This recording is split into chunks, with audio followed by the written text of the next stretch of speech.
Are you ready? All right.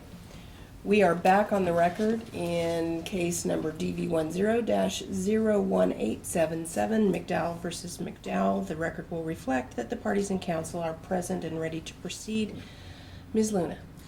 I'd like to call my client, Your Honor. Ma'am, if you'll come back up. Ms. McDowell, I remind you you're under oath.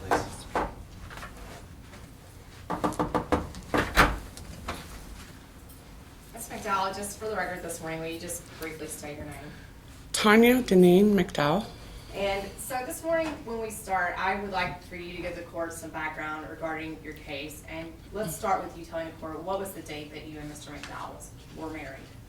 2002. And was that March 23rd? March 2002? 23rd, yes. Okay, and are there any children of this marriage? No, there is not. Okay, and does Mr. McDowell have children separate from this marriage? Yes, he does. Okay, and how many children does he have? He has 3. Okay, and those were born before the marriage, right? Correct. And what about you? Do you have any children that are not of this marriage? Yes, I do. And can you tell the court the name and age of that child? Elijah Hogue, and he is 18 or 17 and a half. Okay, and he was born prior to this marriage as well, right? Correct. Okay, and so when did the two of you separate? October Of what year? of 2010. Okay, and can you tell the court, to the best of your recollection, how that separation occurred?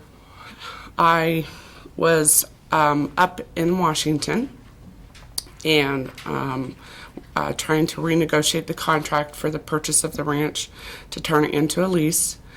I got a phone call from the facility that a bunch of my car and the furniture was taken out by Mr. McDowell. And I tried to contact Mr. McDowell and asked him what he was doing, why he was doing it, and pretty much from that point I had figured out that he,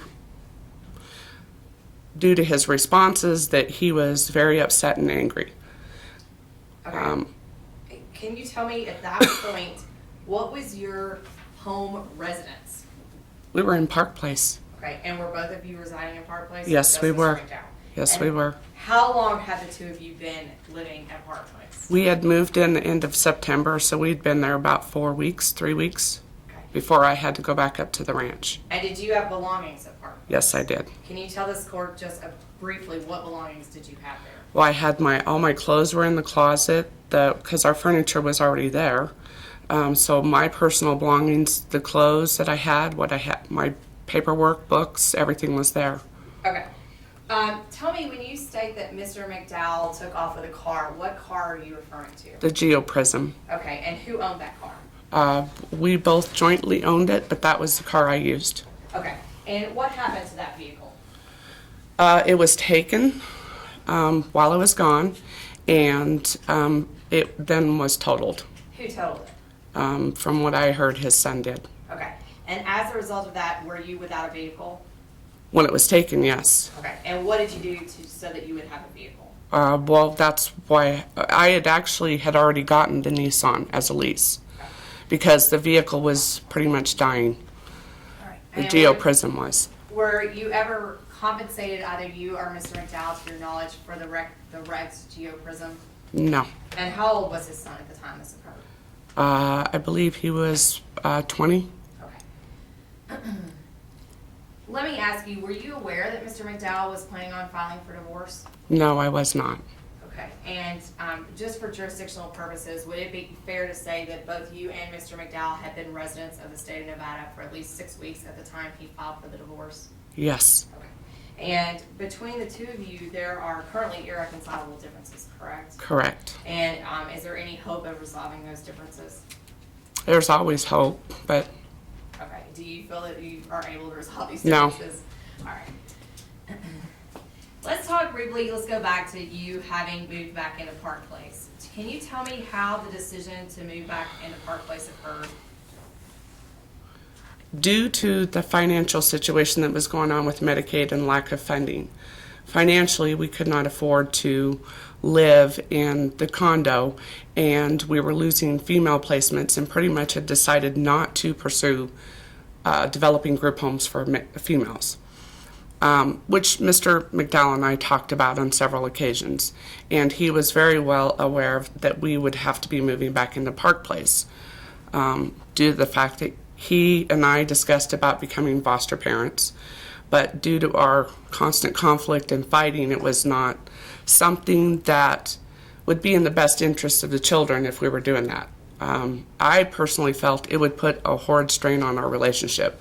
My primary focus is I wanted to work on our relationship versus put ourselves into something where we could not Okay. work on a relationship. And let me ask you, when you say you moved from the condo to Park Place, the condo was where you were living while Park Place was being used by Rivendell, Right. to be clear. Correct. And so is it your testimony that you and Mr. McDowell discussed the decision to move to Park Place together? Yes. And can you tell me, was that something that you two agreed to together to do, or was it something that one of you agreed to? We both agreed. Okay. And when you returned from Washington, were you able to go back to Park Place? No. Okay. And where did you go as a result of that? I went and stayed with my friend. Okay. And tell me, when you state that Mr. McDowell removed furniture, what furniture did he remove? The furniture that was purchased with company funds that we were going to utilize for our office. Okay, and specifically, do you know what pieces of furniture that was? Yes, it was the black couch, love seat. There was a piece of artwork. There was a china cabinet, or actually it wasn't a china cabinet, but it was a storage cabinet. And where are those pieces of property? Do you know where those pieces of property are now? Not necessarily. Okay. Are they anywhere, to your knowledge, in your possession? No. Okay. All right, let's talk about Rivendell Incorporated just a little bit. Can you tell, in a brief explanation for this court, exactly what Rivendell Incorporated does? Rivendell provides supportive services to young adults 18 to our oldest client is 45. Independent living skills, basic living skills, and supportive housing. And supportive housing is defined as we have people coming in from the outside, helping them with their case management, applying for their Social Security disability. We work with other community agencies to access them into resources so they're not homeless. Does it differ from the McDowell home that Mr. McDowell has been referring to? Extremely. Can you tell the court how it differs? McDowell Youth Homes was a treatment program. Before you get that explanation, how do you know how it differs? McDowell? I worked with Mr. McDowell. Okay, so how does it differ? The population was ages 8 to 18, so it was an underage population At McDowell? at McDowell Youth Homes. It was under a state contract.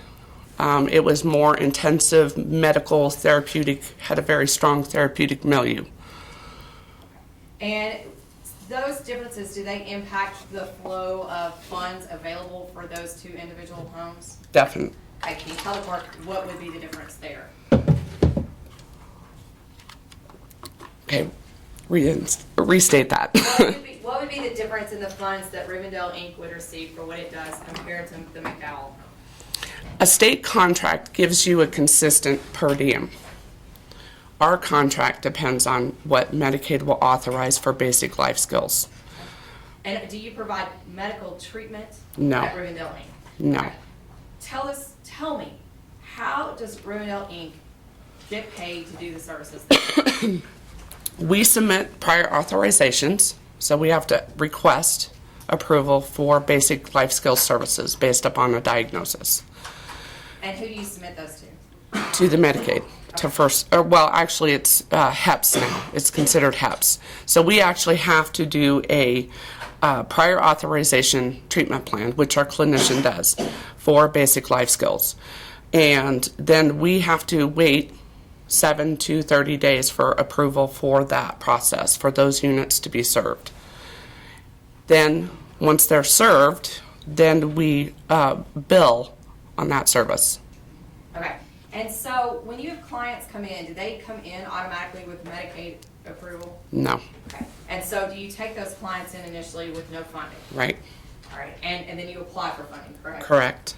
Okay.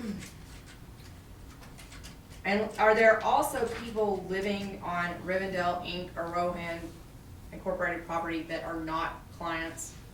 Yes. Okay, will you tell this court who those, generally, are they staff members, who they are? We have a lot of clients. We will have one paying client and one non-paying client. We utilize the funds to help that one person who really does not and will not qualify for services for about 6 to 8 months. A lot of them are emergency cases. They're homeless. They're referred by another agency that we will help and work with to get them the services that they need, which is we have to get them into psychologists. We have to get them into whatever mental health or something that will start the process for them. When did you start Rivendell Incorporated? 2007. And how is it that you came to the decision to open Rivendell Incorporated? Keith and I had a lot of conversations, and Keith was one of the, Lord of the Rings type, I wouldn't say, it's something he really liked, and we were just talking about the last of the homely homes. The vision about it was creating something for people who didn't have a home, who, give them a place, but it was also give them their independence. And so we had several conversations in the back in regards to that. And a matter of fact, Mr. McDowell was one of the persons who said, well, maybe we should look at the Medicaid system and see if we can do something like that. And we just continued to, or I continued to pursue the paperwork process and find out what we had to do.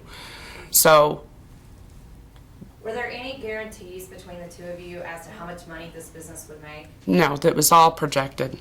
Okay, and what in your mind was the projected income that this business would make?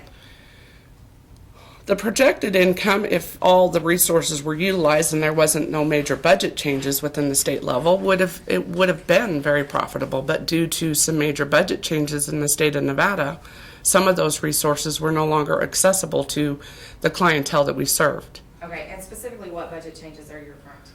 The Nevada State Social Services, how budgets got cut in different areas that we would have been able to access for additional resources for the clients, which is housing, supportive housing money. Their food stamp amounts went down huge. And were these changes that were made from 2007 when you made the decision to open the business to today's date? No, these changes were more in the began in 2009 through 2010 through to 2011. Okay, so these weren't things that you would have known about in No, 2007 no. when you started the business? No. Okay. Where did you get the funds to start the business?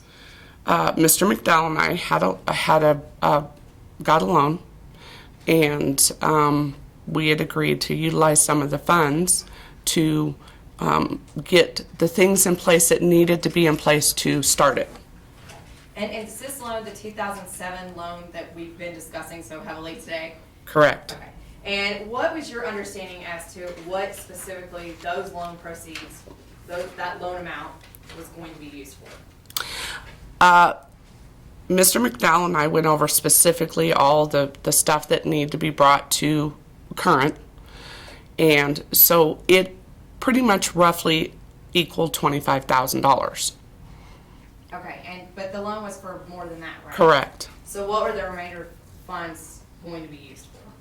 It was Mr. McDowell looked at trying to start a janitorial business, but he didn't do that. We did also looked at starting a pizza business downtown, and that was something he didn't do. And so there was nothing really specific in regards to that. Okay. Did you also need those funds for living expenses? Yes, we did. And why was that a concern?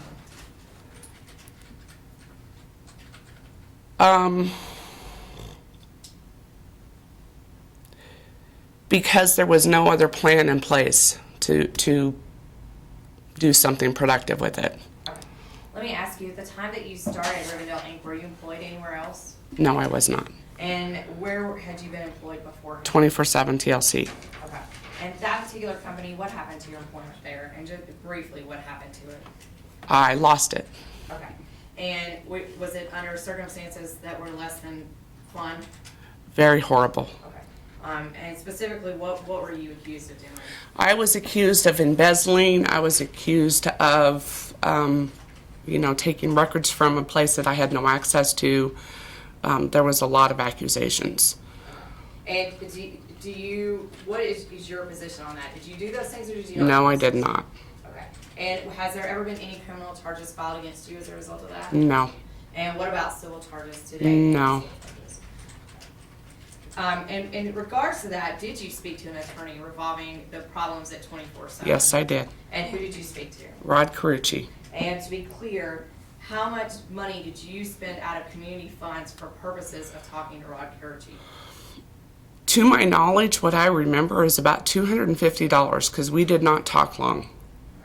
Did you talk to him more than once or multiple times? There was one time in his office, and then over the phone and by email a couple of times.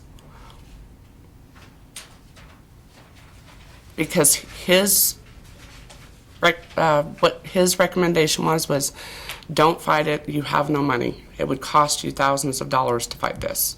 Okay. And Mr. McDowell, was he well aware of the issues with 24/7?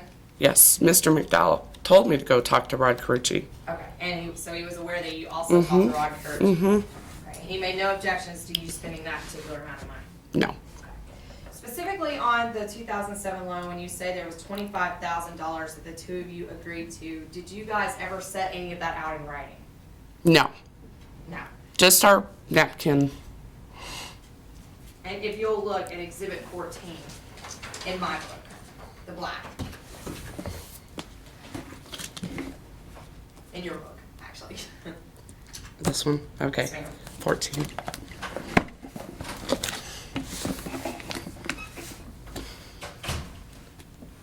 And this particular exhibit is, do you recognize this exhibit? Mm-hmm. And what, to your recollection, is this exhibit? This is just our paper that we wrote down stuff on that we were communicating to one another what would be needed to use the funds, what we would use the funds towards taking care of stuff. Okay. And when you look at the second page of this, there are check numbers next to this. Mm-hmm. Do you see those? Mm-hmm. What do those check numbers relate to?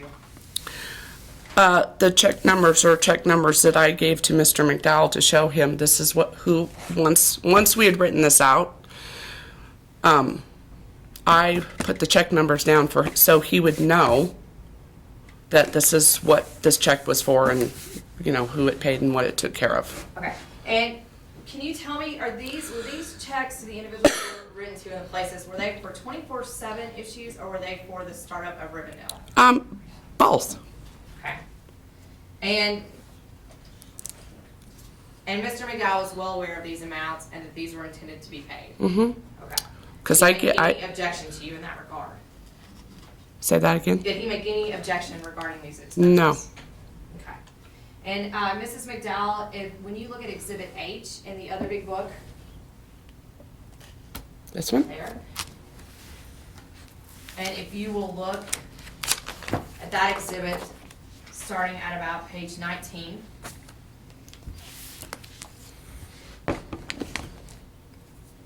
Are these some of the checks that are on this particular sheet? You'll flip through that section of checks. It's 19 through. Yes. Are you in double H? Double H, I'm sorry. 19 through 29. 27, I'm sorry. Okay, so you guys not only agreed to pay these amounts, you in fact did so. Yes. Okay. Now, if you'll look for me at Exhibit double H, number 28, at that check.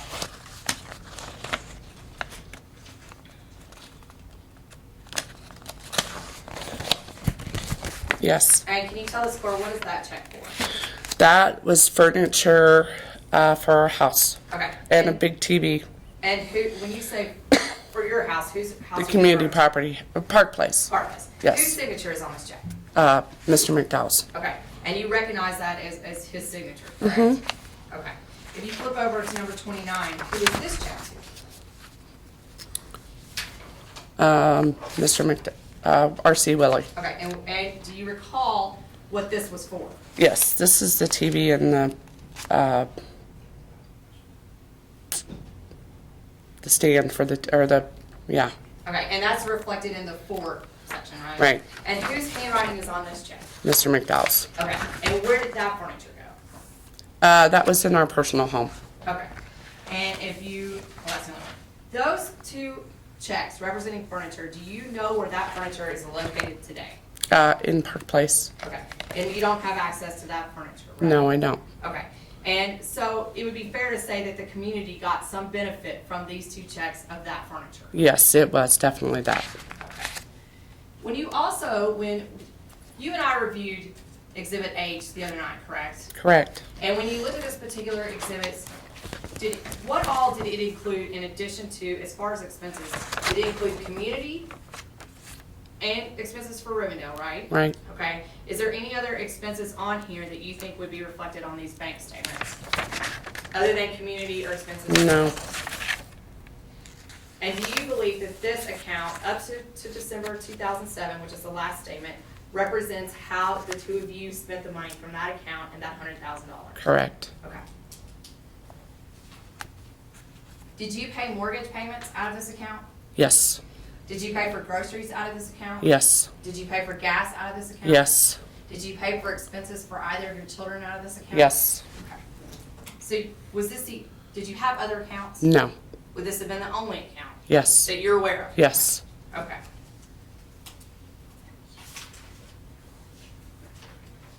Did you at any point in time attempt to manipulate Mr. McDowell out of these funds and out of this money? No. Tell me about his involvement with Rivendell Inc. in terms of once it was up and running. Mr. McDowell would come in and when we first opened up the new facility, we brought in staff, and the intention was to have Mr. McDowell come in and help develop the staff as residential aides and start. He'd come in, do errands, help do repairs, participate in trying to make things happen at the facility. And did he do that? Mm-hmm. Okay. And let me ask you, was he listed anywhere on the corporate paperwork when you filed to incorporate this business? Yes, initially. Initially, where was he listed at? What was his position listed as?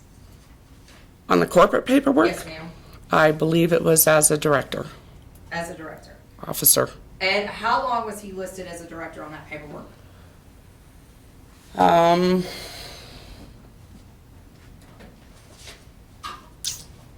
I believe it was not perfect on my memory, about 3 months, 4 months. And why was his name removed? He requested to be removed. And did he give you any reason why? We were constantly arguing because over finances, constantly arguing over different issues. And, one of the things that he said to me is, I just don't want to be a part of it no more. Pretty much because there was no coming to a negotiation as far as how we would work together. Did he ask you to close down the business? No. Did he ever tell you not to use marital community funds towards the business? No. Okay. During from 2007 to present, have you been paid by Rivendell Inc.? Yes, I have. Okay, and during the marriage, were you paid by Rivendell Inc.? Yes. Where did those funds go when you received some kind of paycheck from Rivendell Inc.? Where did Into you our joint account. Okay, and were those funds spent out of that account on community expenses? Yes. Okay.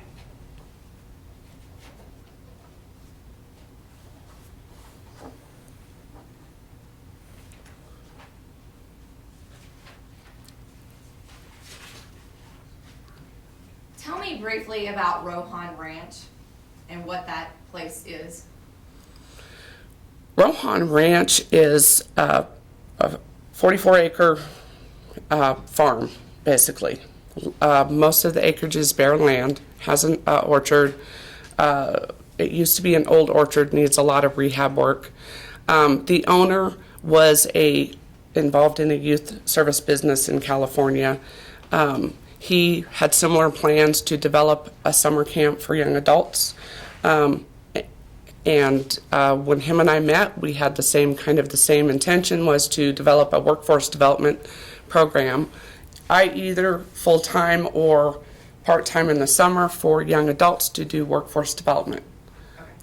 And when did you start the process of acquiring, leasing Rohan Ranch?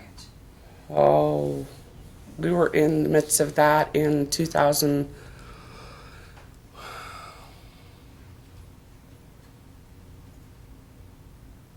We were talking about it and researching it, I believe, pretty close to about 2009, 2010, in that area. Do you know? I was talking to the people, so. Do you know whether Mr. McDowell was aware of those conversations? Mr. McDowell was aware. And how is it that you know that he was aware? Well, because I gave Mr. McDowell a picture of the whole packet on the ranch. And when do you recall And when we you gave that to him? When we're in the condo, so I would say 2008, around that time. Was it before or after you had started trying to negotiate the purchase/lease? Oh, before. And did he have any objections? No, actually, he was very excited.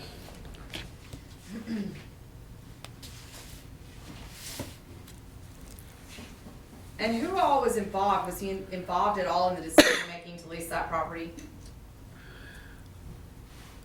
No, because he was working 3 jobs, and what I would do is because we were not working together, I just kind of, like every other person does, is sit down and go, okay, this is what I did. What did you do? And so currently it's a lease, correct? Correct. To be clear, it started off as a purchase, it turned into a lease. Correct. And the reason why that happened was because of what? Loss of funding. Okay. And so how much is the current lease on the property? The current lease is $3,000. Okay. Can you tell me who all resides at Rohan Ranch as of today? As of today, Yes, ma'am. my parents, my son, a disabled lady from the community who needed to be moved to where she could be monitored. 2, they're not clients, homeless youth, and then 2 actual clients, and then 2 other residential aides who work in exchange for their room and board there. Okay. Will you define for this court what your belief is when you use the word client, how that's defined? A client is defined as someone that we are receiving Medicaid funding on. That is a client. Okay, so if you have an individual there who you are applying for Medicaid on behalf of, are they a client or a non-client? They're a non-client. Okay. So let's talk about your parents and your son living on this property. Are they living there for free? My parents helped caretake the property because that was part of the agreement while we were trying to figure out what we were going to do once we lost funding.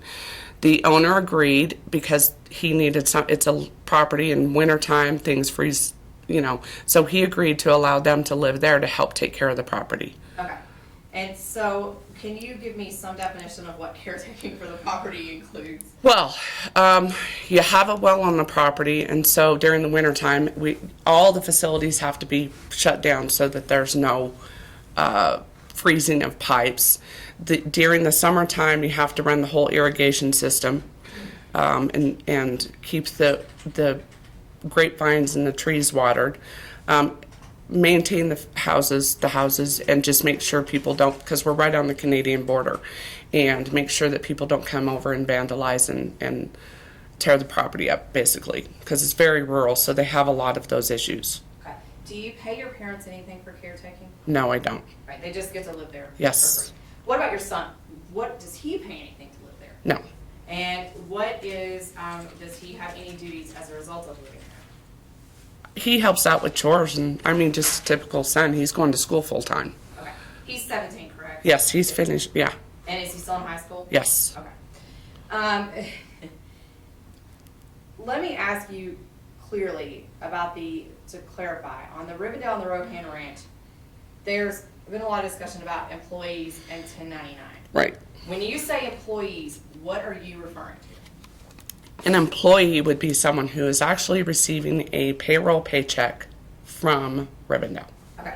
how many individuals at Rivendell and Rohan Ranch are on payroll? We have 3 individuals on Rivendell. Okay, and who are those 3 individuals? There is Susanna Case, there is Tammy Joe, our clinician, and there is Tamara Boardman, who's Okay. our case manager. And what about at Rohan Ranch? Any employees by your definition? No. Okay. What about 1099 contractors? How many individuals at Rivendell and at Rohan Ranch are there that you consider 1099ers? There is 1 1099 at Rohan. Okay. There are bookkeeping is 1099, administrative 1099. So there's approximately 3 to 4 1099s at Rivendell. Okay. Would that number vary Yes. on occasion? Yes. Okay. Is Rohan Ranch a part of Rivendell? Or No. are they separate entities? They're separate They're separate. entities. And is Rohan Ranch, is that intended for profit or not for profit? That is intended for nonprofit. Okay. Will you tell this court what is the status on Rohan Ranch's non-for-profit? Has that been accepted, or are you still in the process? We're still in the process. Okay. Is there a specific reason why it's not been It, finalized? well, it's a long process, one, and it usually takes 5 years to get your IRS determination. For a 501c3? Yes, to actually get the letter to apply for grants. That is not my experience. I mean, the actual letter that they send you, there is a long waiting period. Is there anything in particular right now that's kind of holding up that process? We just have not been, we've been trying, what we've been more focused on, honestly, is keeping our beds full in Reno and developing better systems here. Because of the changes, there's been massive changes in social service monies and how things are implemented. And so we're trying to adopt to those changes, put systems in, and stabilize things. Let's talk about Rivendell Incorporated, and to some extent where you can clarify for Rohan Ranch. Let's talk about the financial state of those businesses. Okay. As of today, if you had to overall say, is it profitable or non-profitable, what is your sense of impression about Rivendell Inc.'s financial state? It's not profitable right now. Okay. Who handles the books of the business? Pyramid Business Services? Okay, and specifically, is there one employee there that does more of it? Yes. And what's her name? Vicky DeMambro? And Vicky's going to be here to testify later this afternoon. Correct. Right? And how familiar are you yourself with those books? I'm only familiar to the part when Vicky sits down with me and goes, okay, this is what this is a reconciliation, and we actually go through the expenditures and do that whole process. So do you submit receipts and bank accounts to Yep. her? And then she does the QuickBooks? Yep. Okay. Because I'm not the QuickBooks expert. All right. And do you know whether or not we disclosed the QuickBooks to Mr. McDowell? Yes, we did. Okay. And specifically, do you know whether or not they were able to access them? They were not. Can you look at Exhibit 16 in my book?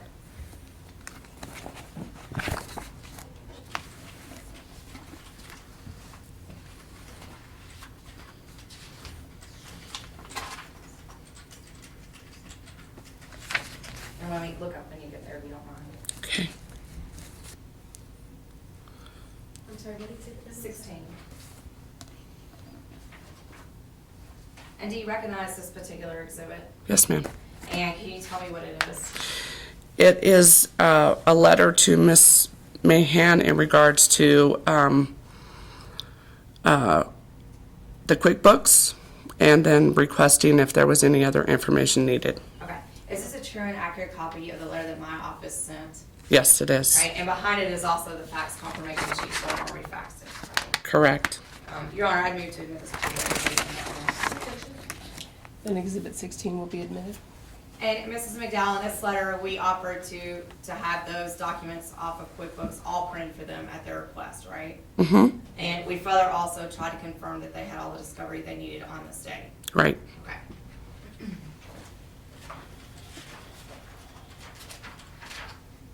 Let's go back to talking about the finances. When you meet with Vicki on a regular basis about the books, Correct. And during the marriage, where would those meetings occur? At our home in the condo. Okay. And was Mr. McDowell ever present for any of those meetings in the home? He was usually going in or out to work. So he was around when you and Vicki would go over the books. And he certainly could have asked any questions at that point in time, right? Okay. Did he ever? No. Okay.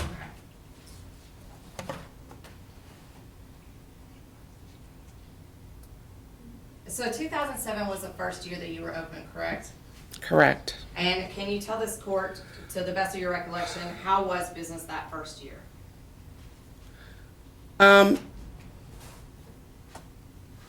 It was later part of 2007. We started really pursuing and doing better towards 2008. Okay. But we, we got through the rough part. I mean, there was a whole lot of stuff going on during that time. Okay. What about 2008? Let me ask you, did we provide the 2007 taxes to Mrs. Mahan and Mr. McDowell? Yes. Okay. 2008, what is your recollection as to how the business did that year? Well, it was stabilizing. I mean, it wasn't perfect. There was a lot of things that needed to be, but it was doing good. I mean, so we were making progress. And did you make income yourself from being paid from Rivendell that year? I believe so. Okay. And let me ask you, did we provide the tax information for 2008 Yes. to Yes. Mr. McDowell? Okay, what about 2009? Do you recall how the business did that particularly? Yeah. And how was it? Well, if it 2009, it was starting to. There was a lot of progress in 2009 and 10. Okay, and was the business more profitable than it had been in 2008? Yes. Okay, was it grossly profitable or was it just barely swinging along? And I'll rephrase. Sustained. Let me ask you, did we provide the 2009 taxes to Mr. McDowell for yes. the business? And Yes. those are actually in their exhibit, Yes. correct? Yes. And that would be a reflection of how that year actually went? Yes. Okay. What about 2010? Do you recall how that particular year went? That was actually.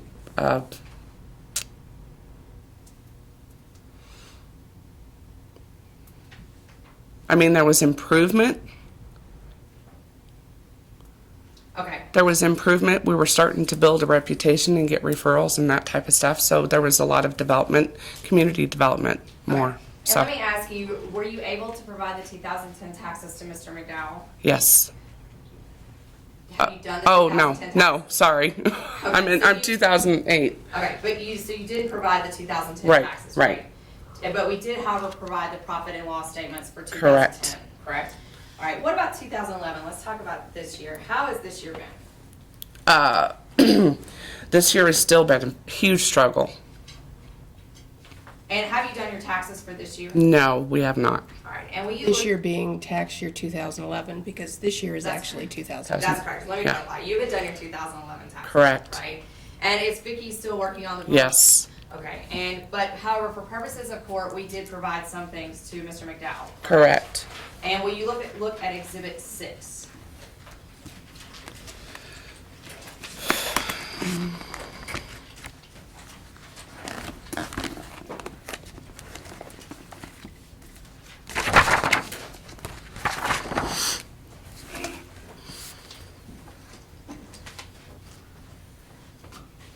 Are you there? Yes. And can you tell the court what this particular exhibit is? It's already been stipulated to, but what is it?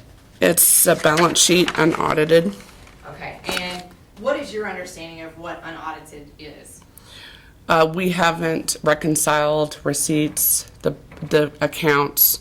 We haven't thoroughly gone through and ensured that we have all the information, matching, supporting documentation.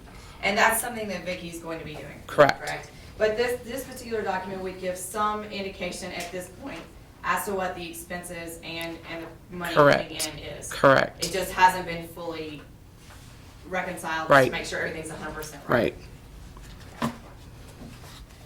And when you look at Exhibit 7, can you tell me what this particular exhibit is? This is a P&L. Okay. And a PML is a profit and loss. Profit and statement, loss, sorry. Right. Is this one also unaudited? Yes. Okay. But do you believe that it would give some recollection of what your expenses and income were for this past year? Yes. Okay. Will you look at Exhibit 8 for me? And this one is not been, it's talk about this one for a minute. Do you recognize this particular exhibit? Yes. And what is it? This is unpaid bills that we owe, Rivendell owes on. Okay. And who prepared this for you? Vicki. Okay. And to the best of your knowledge, is this a true and accurate copy of that as of the March 12th, 2012 date? Yes. Okay. Your Honor, I would move to this to the exhibit. I have no objection to it coming in listing what it's listing, but it's just a statement that somebody entered on QuickBooks. There's no backup for it. I don't believe it's properly authenticated. It's admitted for whatever weight it has.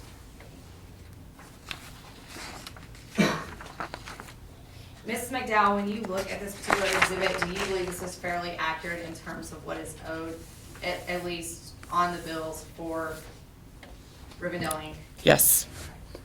Do you have a lot of debt for Rivendell Inc.? Yes. How much, if you had to estimate what the debt is, what would you estimate it to be? I would estimate it to be, once all is reconciled, pretty close to about maybe 70. 70,000? Mm-hmm.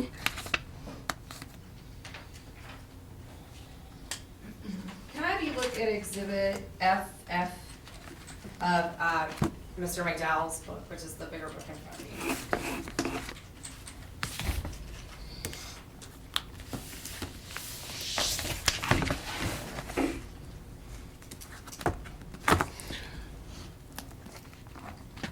Double F.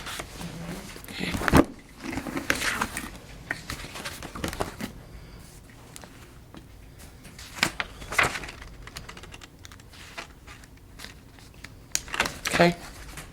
And this particular exhibit was admitted yesterday that it's a copy of Rivendell Inc. bankers, right?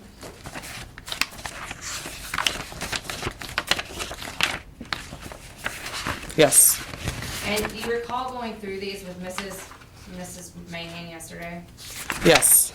And during that time, she had you name off a number of the credits, the amount of money coming into the account, did she not? Yes, she did. But you didn't talk about the debits, did you? No. Okay. And so those debits would actually show what is outgoing from the business as well as what was incoming, at least on this particular account. Yes. Okay. When you look at page 5, and it's the one with the circle 5, Mm-hmm. to be clear, are you there? Mm-hmm. And when you look at that, do you see that there's 14 credits? Mm-hmm. And how many credits were there for that month? Credits? There was 14 credits. But how much money was there? Oh, $29,398.30. Okay, and what about the debits? How many debits were there that month? 137. And how much in money? $28,711.41. So almost everything that came in and went back out, Correct. right?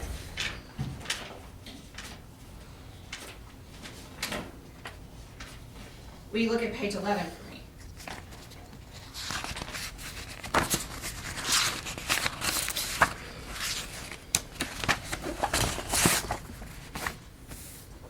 And when you look at that, it says 15 credits. How much in money came in to the account that month? $30,008.16. And when you look at 130 debits, how much money left the account? $32,753.16. So for this particular month, more went out than came in. Correct. Let's look at number 16. Page number 16, sorry.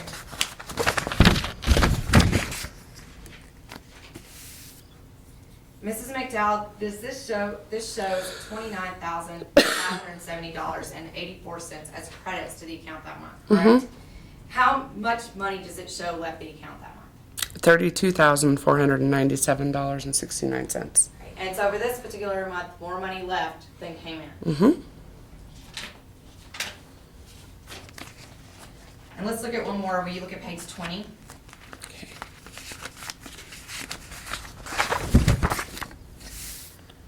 And on this particular account, particular date, and this is March of 2011, there was 12 credits for $29,518.96, right? Mm-hmm. How much money came out of the account that month?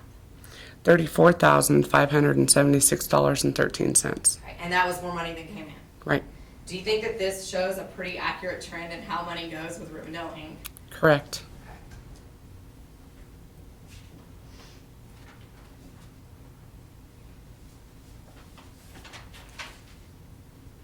Do you have any idea why Mr. McDowell seems to think that a great deal of money is coming in and out of this account as profit to you?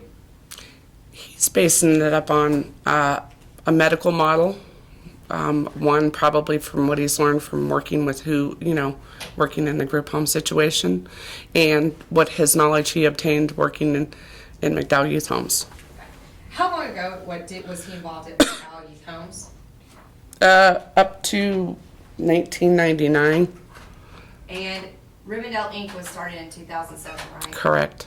Do you think that there's any difference in the economy between now and then? Oh, extremely, yes. It certainly would impact the flow of money in a business. such as Yes. this. Sustained.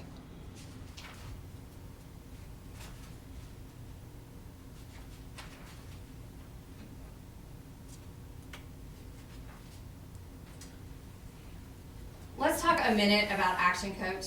Mm-hmm. Can you tell the court who that is?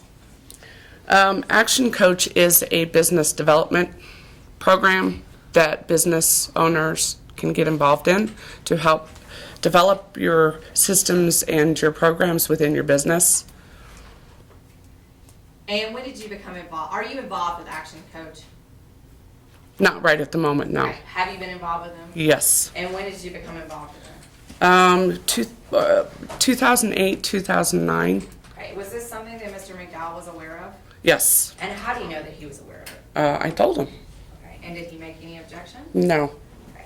And why was it that you decided to become involved with Action Coach? I wanted to develop myself to become better at putting a business together and putting the things in place, and develop some of my personal skills of what I was good at, what I was not good at, so the business would be successful.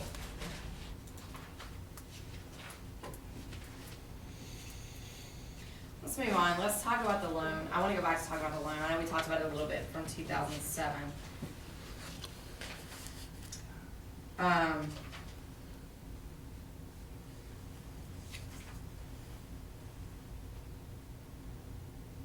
Actually, no, I'm going to withdraw that. I do want to talk about it. Let me ask you, do you have any thoughts about whether or not Rivendell has made payments towards that loan? We have made payments to that loan. Okay. Is there any written contract between Rivendell Inc. and Mr. McDowell and yourself? No, there is not. Is there any contract that you're aware of between the two of you? No. And you've heard his testimony that there did exist a piece of paper contract. Tell me about that. He says there was a contract. We never did a contract. Most of the stuff we were writing out on pieces of paper, talking about potential, what we could do, but there was never a contract. Okay. What was your understanding on how the money that went to Rivendell Inc. would be repaid to you and Mr. McDowell? That I would repay, well, when we sat down and talked, I said, okay, up to this amount, $25,000. Okay, this was the first phase. Up to $25,000 is what I need to restart and get things in order. And, it gave me a little bit to move forward. And then once we Rivendell, started getting Medicaid, I started paying him back for the loan payment for that $25,000. And first off, when you say paid him back, how was he paid back? Checks, cash? Checks. Okay. Who were the checks made out to? Him. Okay, and to your knowledge, do you have knowledge as to where those checks went? Not after 2008. Okay, prior to 2008, where is your understanding that those checks went? 2008, it was in our joint account. Okay, and did you ever deposit any of those checks? Yes. Okay, let's look at Exhibit 3 in my book, if you can, Mrs. McDowell. In this one? Yes, ma'am. Ms. Luna, how long is your questioning on this exhibit going to be? It could be a little while. You want me to finish it after lunch? Let's do it after lunch rather Probably a than good make the break break. place. We'll take our recess. We'll be back at 1:30. Your Honor, how long for lunch? I said we'd be back at 1:30. Oh, I'm sorry, I didn't hear you. Okay, thank you. All rise.